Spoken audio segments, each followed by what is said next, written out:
Okay, so, like, anyone else's jaw on the floor after that Agatha All Along episode. Seriously. Because that reveal, Yeah. teen, Yeah. talk about a game changer. Huge, huge. And we're diving deep into this Variety article today. It, like, breaks down all the details, the implications. Absolutely. So, you know, if you haven't seen the episode yet, pause this right now. Go watch it because spoilers. Big time spoilers. Okay, so we've got Teen, this mysterious character who's been hanging around Agatha, but, you know, always with this vibe of not really belonging. Right, right. Like, who Yeah. is this kid? Yeah. In this episode, Agatha's going all dark side, draining Alice's life force, and suddenly Teen just, like, snaps. He shouts out, and get this, he uses Agatha's dead son's name, Nicholas Scratch. Whoa. Okay, when I tell you I gasped out loud at that part, that name, it's like he threw a lightning bolt straight at Agatha's deepest fear, you know? For sure. The whole mood shifts. But Yeah. it's the way he says it. Not scared, but angry, almost. Totally. It's like he's calling her out on her own BS, right? All that talk about magical legacy, and he's seeing right through it. Exactly. He's like, so that's what being a witch is all about. Killing people for your own gain. No thanks. Yeah. Talk about a mission statement. And that's the moment, right? You realize, oh, this isn't just some angsty teen drama. This is about something way bigger. His whole moral code, it's like the total opposite of Agatha. Oh, yeah. And she sees it, too. The way she looks at him after that. Spine-chilling. And then she whispers, "You're so much like your mother." Boom. Mic drop. Reveal time. Teen is Billy, Wanda's son. Thought we'd seen the last of him after WandaVision, but, well. The MCU loves to keep us guessing, right?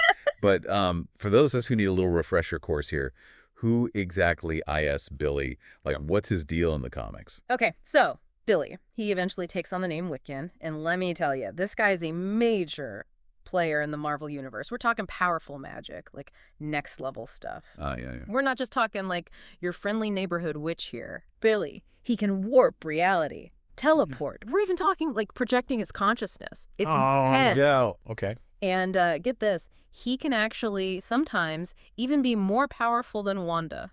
What? Yeah, in some ways, yeah. More powerful than Scarlet Witch. It's true. But here's the thing.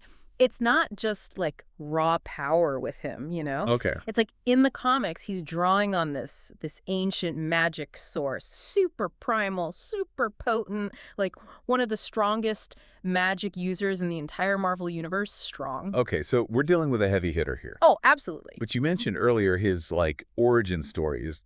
Oh, it's complicated. That's at least. To say the least, in the comics, it involves Wanda, of course, but also like a demon lord named Mephisto. And soul fragments. Oh, boy. It gets wild. Classic comic book shenanigans. It's a whole thing. But here's the thing to remember, right? The MCU, they like to do their own thing. They take these characters with these huge, long histories, and they kind of remix it. Yeah, for sure. And speaking of the MCU doing its own thing, you know, we had Doctor Strange in the Multiverse of Madness. Right. And we saw a few different Billies running around in that. Oh, right? yeah. The multiverse is a very messy place. So is this, like, a different Billy?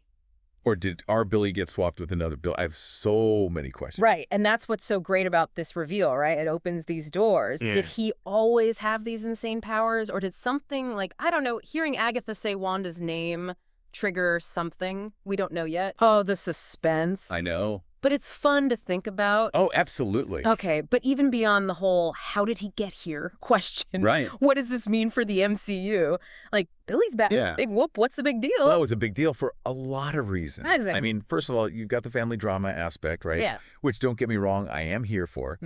But more importantly, and this is huge, Billy is one of the very few, like, central LGBTQ superheroes in the MCU. Like, this isn't a throwaway line. This isn't a blink and you'll miss it situation. Yeah. This is setting him up to be a major, major character, potentially. And it feels different this time, right? Like, we've had those little hints, those side characters, those quick mentions. Right, those winks to the camera. Exactly. But this, Yeah. this feels like a real step forward. 100%. With Billy, it's front and center. And it's treated with such care and nuance. It's not about checking a box. It's about portraying a character with, like, real depth. Yeah. You know, letting him be this complex, powerful person who just happens to be gay. Exactly. And that representation, that matters. For sure. It's like, MCU, welcome to 2024, you know? Right. Like, the rest of us have been here for a while. Oh, exactly. But, okay, so Billy's back, maybe from another dimension, with these crazy powers, and he's about to turn everything upside down. That could be good. But Why? Wanda had 2 kids, right? Didn't Wanda have twins? Billy, Andy, Tommy. What about Speed? Right, like where's the other half of that dynamic duo? Exactly. Is he out there somewhere too?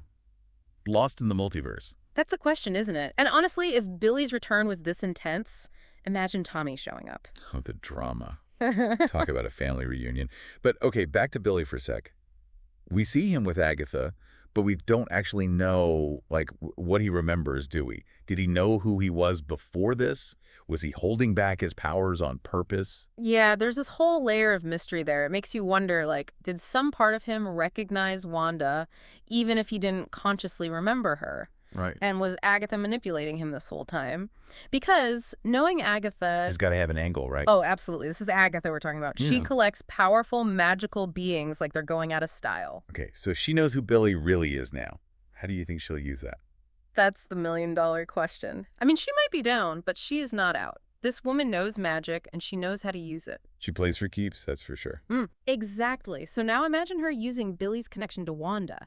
Their grief, their shared power. It's terrifying, but also, like, so compelling. Ugh, the suspense is killing me. Okay, predictions time. Do you think Billy embraces his destiny? Becomes Wiccan, like, full on? Honestly, it's hard to say. Part of me thinks he teams up with Wanda, fights alongside his mom, but then there's that other part of me that wonders, what if it goes a different way? Oh, interesting. Like, what if their reunion doesn't exactly go as planned? Exactly. And I think that's what makes Billy such a fascinating character, right? He's this walking question mark. He doesn't have to fit neatly into our expectations, whether it's being Wiccan or being Wanda's son. He gets to figure it out on his own terms. And he's a young gay man Eh. in this world that, let's be real, hasn't always been the most accepting. Seeing him navigate all of that, his identity, his powers, his family, It's a big deal. it's like watching these stories evolve in real time. It's messy, it's emotional, it's hopeful, and honestly, it gives me chills to think, what if this is just the beginning? Right. What if these firsts for representation, they just become the norm? Exactly. That's the kind of future I want to see. Yeah. And that is a deep dive worth taking.